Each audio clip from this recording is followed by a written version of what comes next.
everybody, welcome back. David Eon and the lovely Miss Lady Pop Hunter here with another topic of discussion about the toy industry, focusing on Funko. Yes, it's another Funko video. Oh no. Because you only do that to harass me. I don't. And mess with well, me. no, I'm picking up where we left off in our last live stream, where you brought it up that Funko is in trouble again. Legal trouble. I did, because I saw an article last week, and it was talking about how Funko is being sued by investors for manipulating and deceiving them about the value of their stock. Yes. So on April 19th of this month, April 9th, or 18th, excuse me, April 18th, they settled out of court to avoid any further discovery with, I guess, the security and accusations made by the Security and Exchange Commission, I believe. And they settled out of court for $14,750,000 that will be kicked back to investors who were connected with this lawsuit. Oh, okay. So they said that Funko lied about how much, I guess, how valuable how much business they were getting. Yeah. And then they found out that Funko was cooking the books, as you say. They were sending more product to stores than were actually being sold. So they were what is that word that you always call it? What's that? Their artificial demand market. Yeah, their artificial demand. So they just shipped all this product to the store knowing it wasn't selling. And I use the term... Oversaturate. Yeah, that's what the word. The market. They were oversaturating the market. In the stock trade, it's referred to as channel stuffing, is what they call that. Channel stuffing. Your channel to your market is being overloaded. You're cramming it with more than it can manage. And I use the term often when it comes to Funko, off the artificial demand market, because that's essentially the core of how Funko operates. I don't have a problem with the product, it's with the company.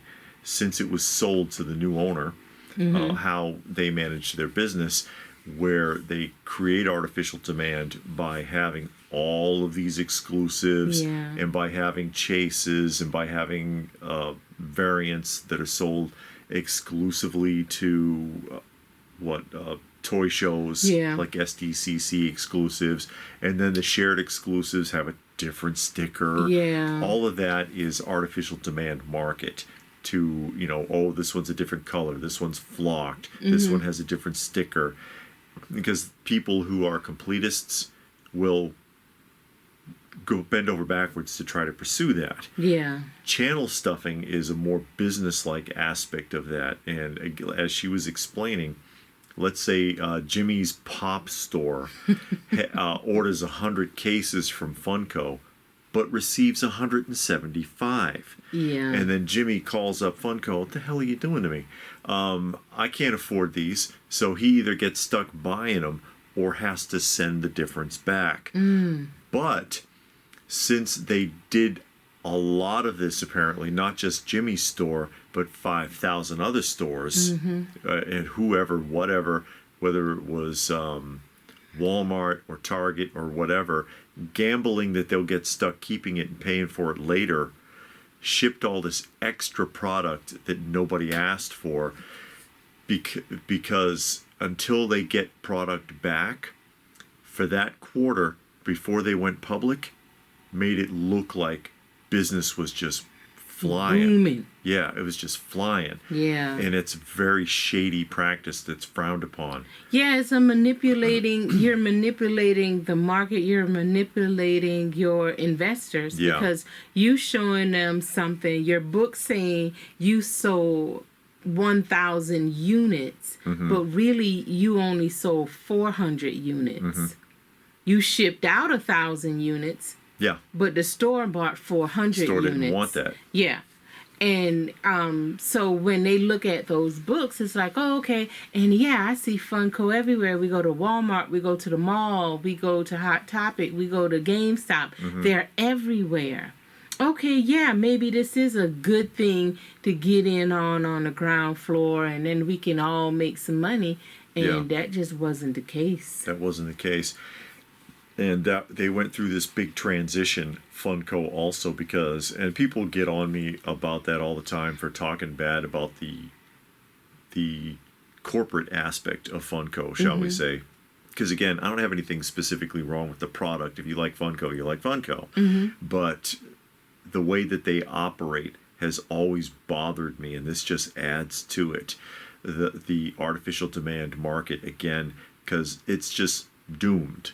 Sooner or later it'll collapse, and as you can see, we've gone from when you would go to FYE and half the store was Funko Pops. And even Walmart Hot Topic had a whole wall dedicated. They have a whole wall anywhere you went.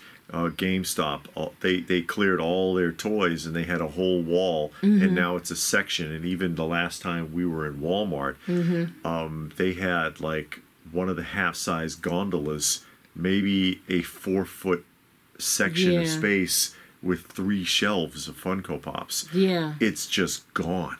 Yeah, because now they're like, okay, this the game you want to play? 2 can play that game. We won't order your stuff at all. Yeah, people got tired of it. It's an wildly oversaturated market. I could only imagine how many different variants, if you want to look at each and every single Funko Pop and line them up, I can just guess maybe 20,000 different, maybe more. Oh, wow. Because when we were talking about Funko way back, like even a few years ago, the best calculations I could come up was between 7,000 to 10,000 then. And you can imagine how many more there are now, because they just have not stopped. It's never been reeled in. And they can't reel it in because they've got to keep cranking it out, because they have to be able to satisfy shareholders. Yeah, because they went public if they didn't go public. But then I wonder, is Funko the only toy company doing that?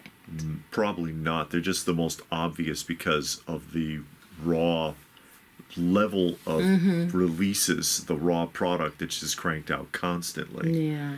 I think it's more obvious with them. And so it caught up with them a lot easier. Yeah, it caught up with them a lot easier. That's just a shame, because I mean, it's a fairly decent product. It's harmless. I mean, you know, it grows on you.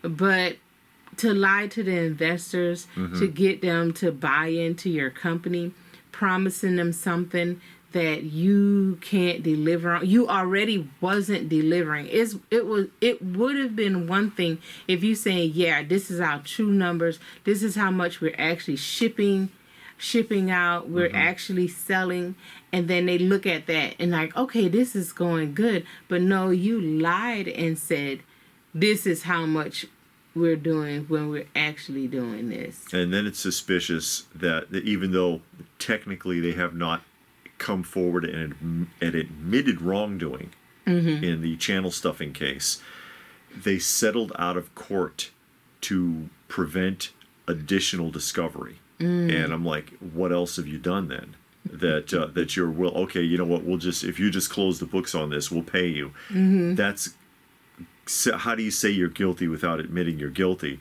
Settle out of court. Basically, settle out of court.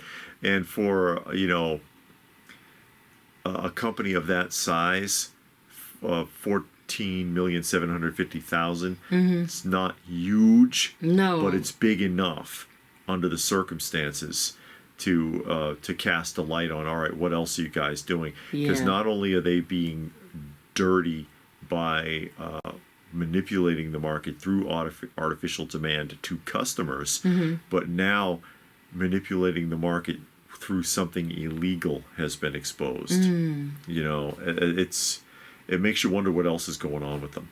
Honestly, bottom line, what else is going on with this company, and how much longer can they hold out? I mean, I don't think the Pops are necessarily going away. I've talked about it before, because they've been compared to Thai Beanie Babies by a lot of people. Thai's still around. Yeah. They're just not like, as popular. Yeah, they're not gigantic like what they were in the 90s anymore.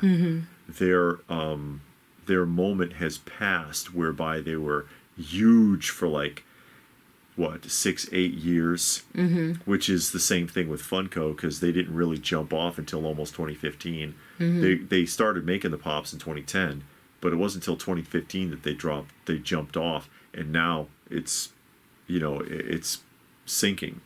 But isn't that about the same with all of the toy companies? If you look at the big ones back in the 80s, I mean the toy line, not the company itself. Yes. But like Mattel had like Masters of the Universe, and that went on for a while, and then it dropped off. Yeah. Star Wars, same thing. Ninja Turtles, same thing. They go for a while. Yeah, they all ebb and flow. And then they drop off. So same thing here. I'm thinking it's just that one company owns this one product. Yeah. So if that one product dies, and I think that's why they always grasping at straws with all of these other things like the keychains, the socks, the sodas, the backpacks. They've tried a lot of things, Dorbs and Hikaris, and they've done a bunch of stuff because anyone in marketing who knows any better knows that sooner or later the novelty will wear off. Yeah. Because there's a lot of people, and that's always the argument I get. Yeah, but they have so many franchises, and so it's the same product. It's the same product. They just paint it different, basically. Yeah, or a little bit different of a sculpt. Otherwise, they all basically look the same. A lot of them, you can't even tell what they are without the box. Seriously. I mean, obviously, Spider-Man is Spider-Man, and so on. But it is a few. You wouldn't know. You wouldn't know what the hell you were looking out at. Of the box. But yeah, the novelty itself will wear off, or it's already wearing off. But the novelty itself will wear off, and then what else are they going to do? That's why they're always looking for the next thing.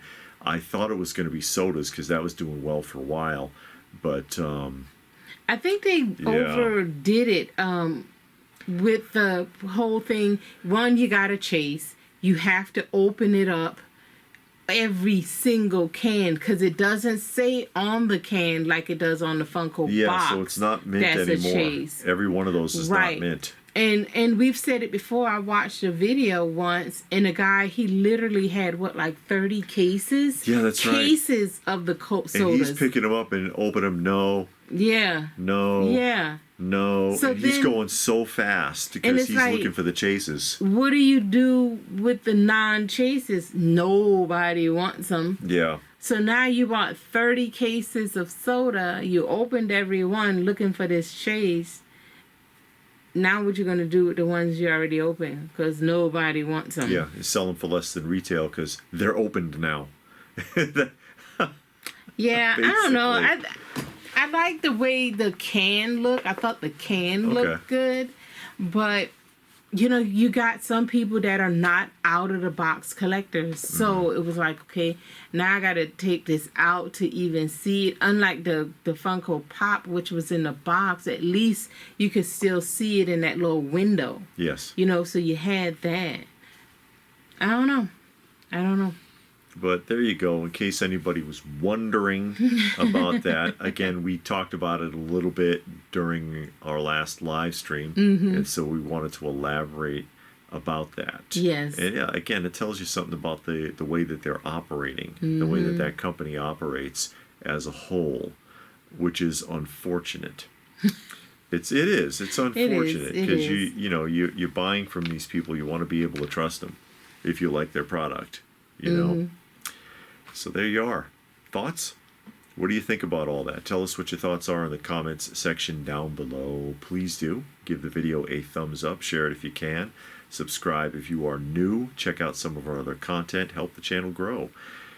And if that is it, then what more can we say? But thanks for watching, and we will see you again soon.